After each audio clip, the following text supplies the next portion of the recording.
pada akhirnya tumbang hanya di depan teras tembok ratapan Solo. Di situ sudah terlihat jelas bahwa saya sudah pernah sepil bahwa teras tembok ratapan Solo, siapapun yang sudah ada di sana di tembok ratapan Solo rumahnya Bapak Jokowi, dialah akhirnya yang istilahnya dalam bahasa Jawa itu nyerondoi ya. Nyerondoi itu ingin meminta belas kasihan, dan rahasia itu disimpan rapat-rapat sampai serapi mungkin, sehingga kami mengikuti sidang yang ada di MK kemarin tidak berasa, tidak tahu membohongi yang teman seperjuangan seperti Pak Roy, seperti Bu Tifa.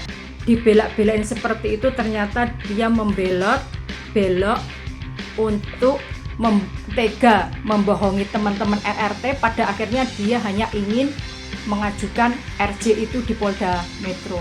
Buku ini menurut saya sudah nggak usah dibakar, nggak usah dibuang. Ini menjadi bahan bukti bahwa selama ini Rismon sudah membuat buku ini menjadi sejarah. Bahwa yang ada buku ini ternyata dibalik ini semua, tanpa adanya buku ini, Rismon tidak akan masuk ke dalam teras tembok ratapan Solo. Kalau mengingat buku ini, melihat dan mendengar dan merasakan bahwa seorang Rismon itu seorang pengkhianat.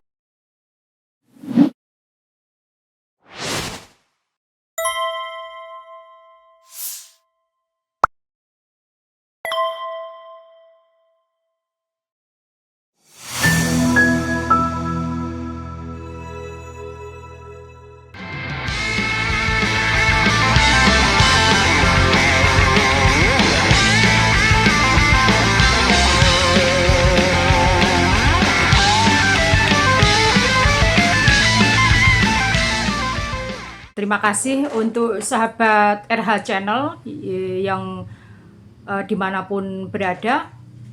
Saya sebagai warga Solo, Uri Barat, seorang aktivis pergerakan yang memang saya itu melihat dan mendengar, ikut merasakan apa yang saya alami saat ini, merasakan bahwa kekecewaan itu tetap ada, kekecewaan, sedih juga ada, dan merasa kaget juga.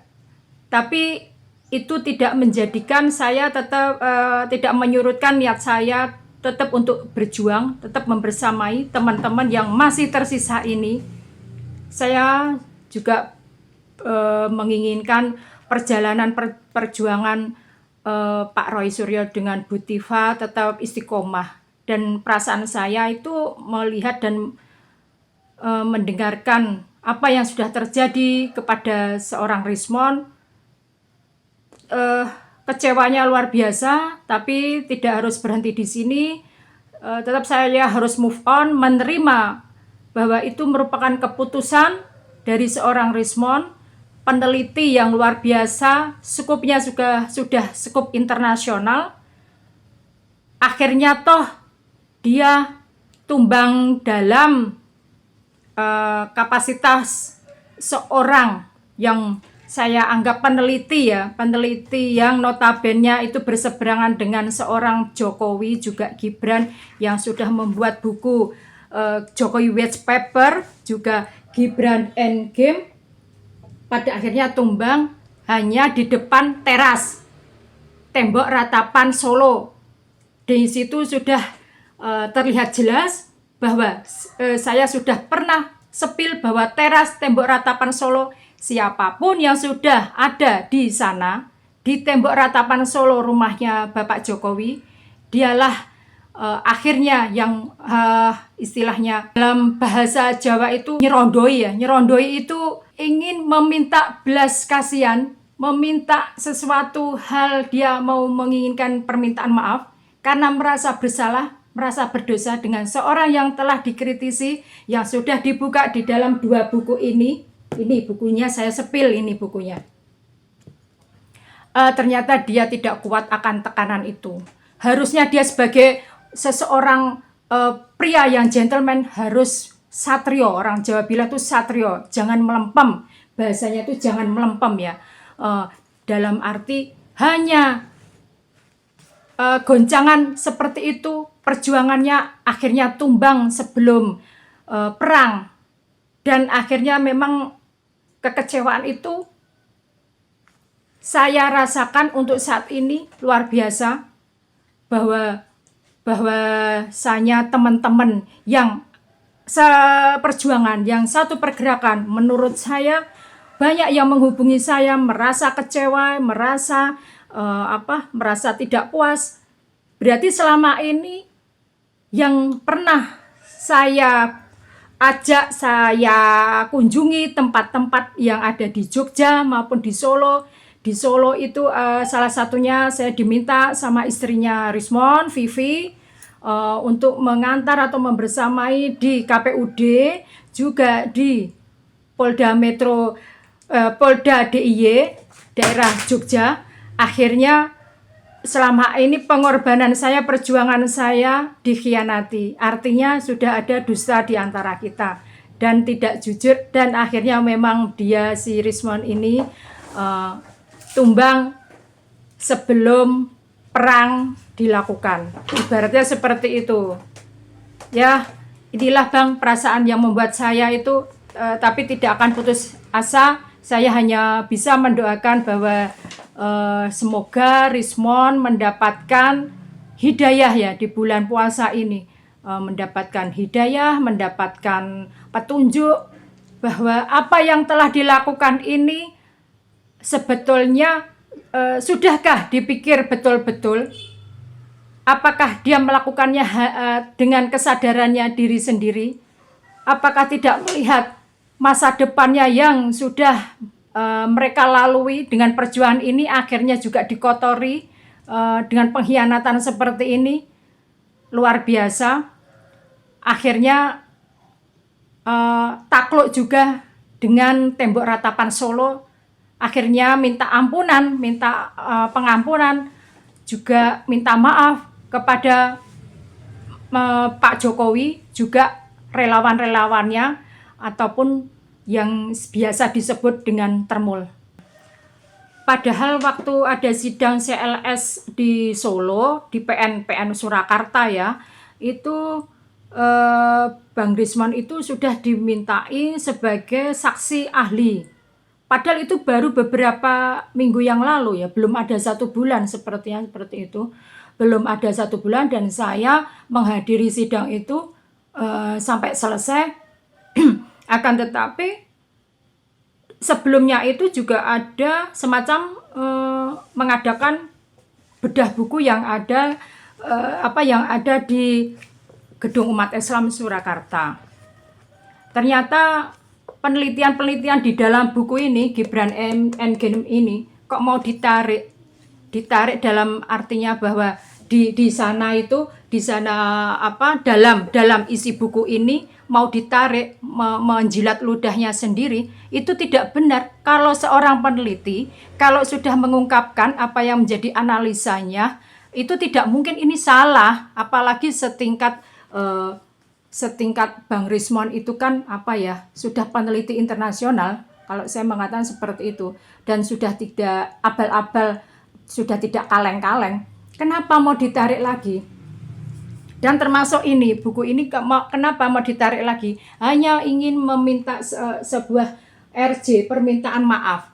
Seperti itu saya rasa harusnya tidak komitmen dengan apa yang sudah dihasilkan, yang sudah disampaikan dalam buku ini. Itu penelitian itu kan real ya, real dari apa yang diteliti, sudah dilihat dan didengar dan dirasa oleh seorang peneliti. Saya kira analisa itu tidak mungkin salah. Kenapa dinyatakan salah di dalam ini, akhirnya ditarik juga kan bukunya seperti itu tidak betul. Hanya karena keinginan misinya, ingin meminta sebuah permintaan maaf di tembok ratapan Solo. Itu dari awal di Solo itu saya sudah merasakan ada kejanggalan di mana waktu sebelum di PN bedah buku di Gedung Umat Islam itu saya rasa juga seperti itu.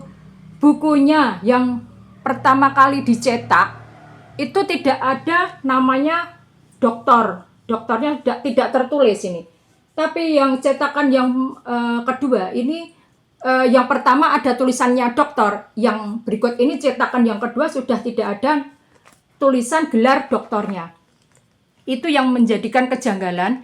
Yang berikutnya, setiap ada pertemuan baik di daerah, maksud saya di Solo maupun di Jakarta, mengikuti acara-acara pergerakan seperti itu atau pertemuan-pertemuan di Jakarta maupun di Solo, setiap ada momen pertemuan selalu Bang Rismon datangnya telat, pulangnya awal, dan kejanggalan-kejanggalan itu sudah saya rasakan. Dan ini ada apa ini orang, dan pada akhirnya seorang istrinya pun dalam hal ini mungkin juga membatasi diri ataupun menarik diri di dalam perkumpulan atau circle kami selama ini menjadi aktivis pergerakan. Dia menarik diri hingga pada akhirnya ada sesuatu permasalahan yang memang tidak begitu ini banget, tapi menurut dia, saya akhirnya diblokir untuk menghindari apa yang akan terjadi ke depannya. Mungkin dia sudah merasakan ya, yang belum terjadi dia juga sudah merasakan, dan kejanggalan itu dia tutupi lewat apa ya? Dia datang, pergi lagi, dia datang, pergi lagi. Jadi pertemuan demi pertemuan didatangi, dihadiri seorang Rismon ini tidak maksimal. Jadi di sini teman-teman juga sesama aktivis juga saling mempertanyakan satu sama lain. Ini ada apa kok semacam ini lain dari yang lain, tidak seperti kayak yang dulu, dan akhirnya hal semacam itu menjadi bahan pembicaraan di antara kami semua. Ini apa yang sebenarnya akan terjadi, kan seperti itu. Dan memang pada akhirnya ada sedikit miskom ataupun kesalahpahaman istrinya Rismon, mengakibatkan akhirnya yang dulu kami romantis, setiap ada kegiatan baik di Solo maupun di Jogja, kita selalu berkabar, selalu ikut membersamai dimanapun berada. Pada akhirnya kita tuh kayak semacam sudah menjadi saudara. Tapi kalaupun saya diblokir sama istrinya Bang Rismon, Mbak Vivi, ya sudah, enggak apa-apa, itu hak dia sih. Dan saya nggak merasa rugi kalau memang masih berharap kami sebagai teman-teman satu perjuangan, ya enggak apa-apa. Akan tapi kalau sudah tidak mengharapkan lagi, ya saya juga enggak masalah. Orang Jawa bilang itu enggak paten gitulah. Seperti itu Bang. Jadi kejanggalan-kejanggalan itu sudah saya rasakan, di mana setiap ada pertemuan-pertemuan, ada pergerakan baik di Solo maupun di Jakarta, di Jogja, saya merasakan seperti itu. Enggak pernah eksis waktunya, datang cabut lah. Dari situ sudah berasa saya seperti itu. Saya lihat dia itu dan saya rasakan dia itu kan mempunyai kepentingan karena tekanan atas apa yang selama ini dia lakukan, mengkritisi seorang Jokowi tentang dugaan ijazah palsu. Dia kan merasa terancam. Kalau sudah terancam seperti itu, dapat tekanan seperti itu, otomatis dia itu kan mencari sesuatu celah, menciptakan narasi-narasi bahwa sebuah ijazahnya Pak Jokowi itu kan benar asli adanya. Kalau sudah ada lintasan emboss, ada embossnya, ada watermarknya, dan ada lintasan stempelnya seperti itu, saya kira itu kan dia istilahnya mengkutip bahasa-bahasa, ada seseorang atau dari kubunya Pak Jokowi yang meneliti hal seperti itu. Mungkin penilaian saya itu seorang Rismon ini mengutip dengan bahasanya orang tersebut hanya untuk dia mencari aman, sebagai misinya dia untuk meminta maaf, meminta ampunan kepada Pak Jokowi yang memang ingin mendapatkan RJ. Kan seperti itu. Padahal waktu pertengahan bulan Maret ya, Februari, pertengahan bulan Februari, setelah saya ada acara di Jakarta dan diminta untuk membersamai Pak Roy di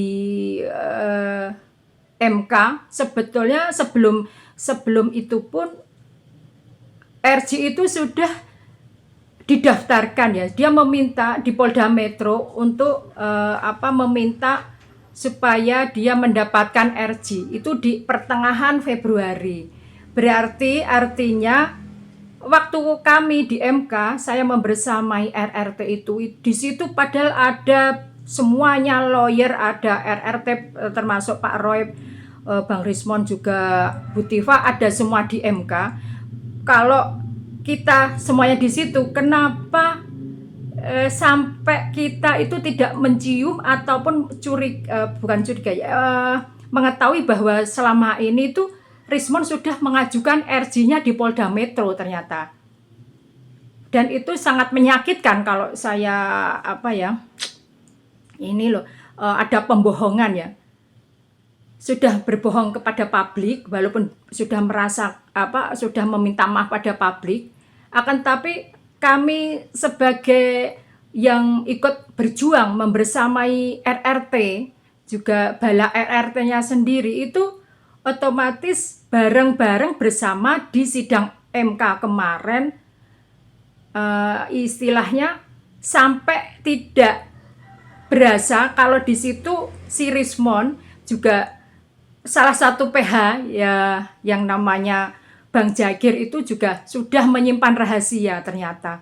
Dan rahasia itu disimpan rapat-rapat sampai serapi mungkin, sehingga kami mengikuti sidang yang ada di MK kemarin tidak berasa, tidak tahu. Berarti saya merasakan kok ya tegel banget gitu loh.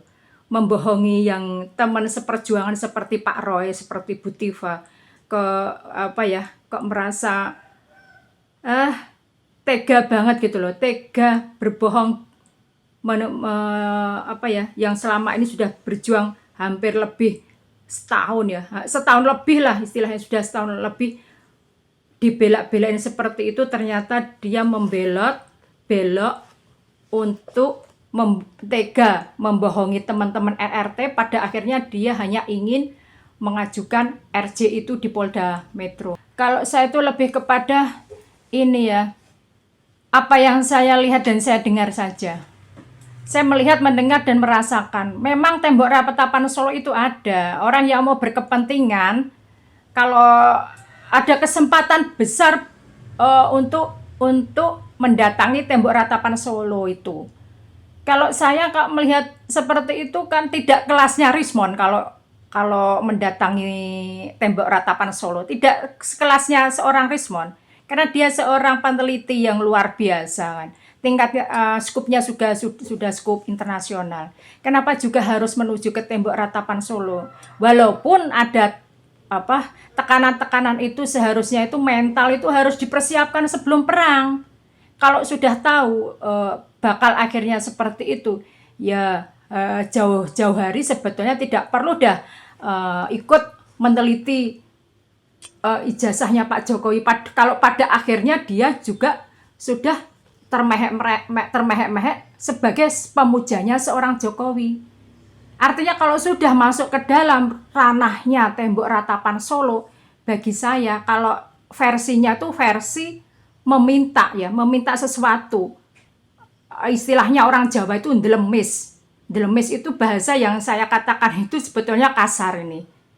Kok sampai seperti itu seorang Rismon gitu loh. Ndelemis kepada seorang Jokowi. Tekanan-tekanan itu kalau dulunya nggak dipersiapkan, tidak siap untuk menjadi seorang, bahasa Jawanya satrio, dengan mentalnya sekarang itu bahasa saya mental tempe, itu harusnya tidak usah lah dulu mengorek-ngorek istilahnya mengangkat ataupun membuka dugaan ijazah palsunya Pak Jokowi. Biarkan Bu Tifa sama Pak Roy aja yang bekerja. Kalau nggak siap sebagai seorang satrio, seorang pejuang dan penggerak, aktivis pergerakan, ya nggak usah, mundur aja. toh akhirnya seperti ini, kan mempermalukan sebagai teman-teman ini. Sedihnya saya itu di situ ikut malu, ikut malu karena sampai segitunya nilai seorang Rismond Sianipar gitu loh. Bagi saya gimana ya, sangat menyayangkan sekali. Saya tidak akan marah sama Bang Rismond, walaupun dibalik berjalannya RJ itu didampingi seorang istri. Itu tidak lepas dari dukungan dan support seorang istri. Itu mesti ada kolaborasi. Tapi ya monggo aja, itu hak kalian. Tapi saya sebagai seorang aktivis pergerakan yang ada di Solo Raya merasa kecewa gitu loh. Buku-buku yang disimpulkan sudah menjadi buku seperti ini, saya kira nggak ada gunanya ini. Kalau toh akhirnya ujung-ujungnya juga ikut orang-orang yang di luaran sana, delemis minta maaf dan akhirnya nangis bersimpuh di hadapan seorang Jokowi. Saya kira seperti itu sangat-sangat naif dan pengecut lah. Nggak satrio itu orang Jawa bilang, itu mental tempe. Yang saya rasakan memang kalau sudah di tembok ratapan Solo itu sudah menjadi rahasia umum ya. Siapapun yang hadir di tembok ratapan Solo akan mendapatkan sesuatu timbal balik yang istimewa. Tapi sesuai dengan porsinya dan kapasitasnya masing-masing. Kan seperti itu yang pernah saya angkat, saya sepil dari daerah-daerah Masjid Al-Zayed, juga terminal Tirtonadi, itu juga sudah ada pos-posnya, siapa-siapa yang mengkoordinir, yang mau menjadi termul. Siapapun nanti dikoordinir, sudah ada posnya, ditarik, diajaklah di tempatnya Pak Jokowi. Untuk diajak dalam bahasa tanda kutipnya untuk silaturahmi ke rumahnya Pak Jokowi. Dan dia itu yang sudah menjadi koordinator, setiap satu orang dikasih uang 50.000. Seperti itu. 50.000 satu orang. Kalau kali 3 orang bisa 150, bisa kali 1 bis itu sudah berapa kalau diambil dari pengunjung yang ada di Masjid Al-Zayed. Itu sudah ada, di bandara juga sudah ada, supir-supir atau driver-driver taksi itu juga diposisikan, menawarkan untuk mengajak tamu-tamu yang kunjung di Solo untuk diajak ke rumahnya Pak Jokowi, ditawarkan untuk silaturahmi. Setiap satu orang pasti dikasih 50.000. Seperti itu. Karena investigasi saya di lapangan yang saya lihat, dengar, dan saya rasa seperti itu. Tinggal mengalihkan berapa orang. Itu menjadikan proyek seorang termul-termul. Dan mengangkat citra seorang Jokowi akan lebih menjadi bahwa masih ada yang mau mencintai, ada yang masih mencintai seorang Jokowi. Termasuk ini korelasinya seorang Rismond yang sudah mempunyai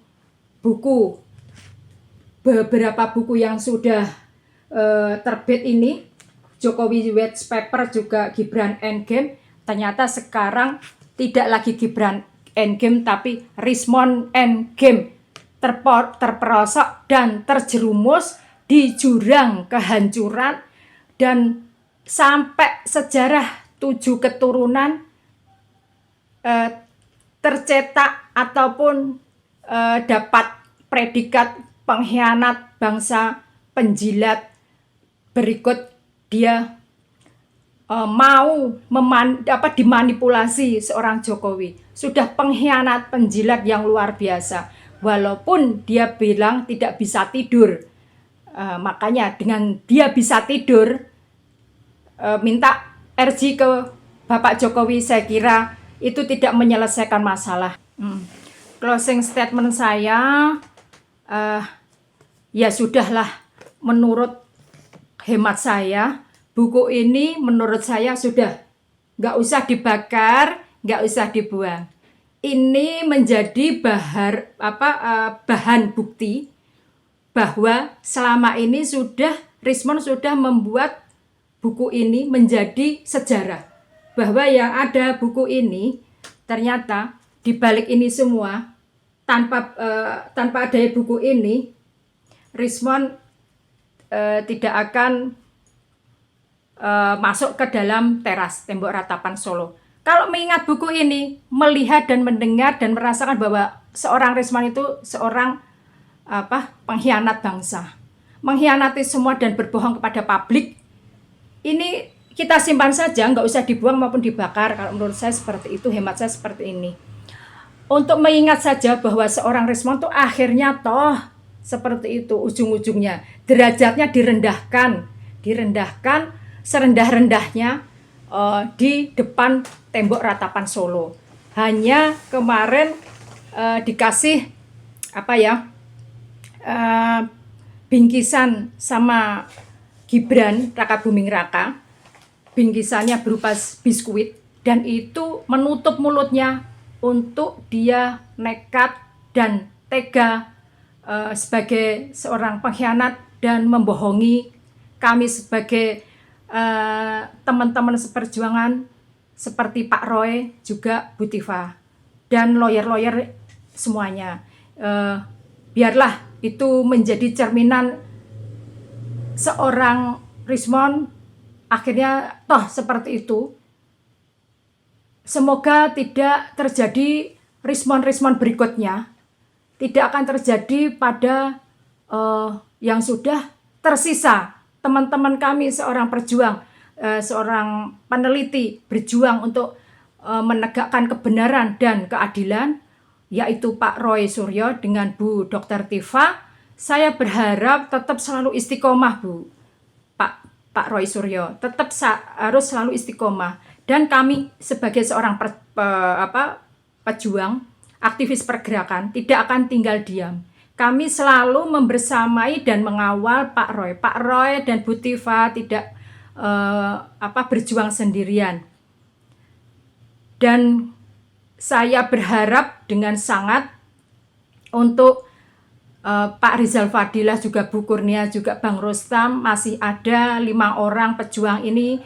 Kami support, kami dukung. Semoga Allah selalu memberikan kesehatan, kesuksesan dalam perjuangan ini, selalu amanah, dan memegang bahwa di balik ini semua ada rahasia Allah yang lebih cantik dan lebih indah. Saya berharap tidak ada lagi Richmond berikutnya. Biarkanlah Richmond seperti itu. Semoga dapat hidayah, mendapatkan petunjuk dari Allah. Kalau apa yang sudah dilakukannya itu tidak betul ataupun apa yang saya boleh bilang itu salah, semoga apa yang sudah dirasakan dia selama sudah masuk dalam lingkungan circle-nya Pak Jokowi maupun Gibran, semoga dia merasakan apa yang sudah dia lakukan. Bahasa Jawanya itu dia nanam juga dia yang ngunduh, seperti itu.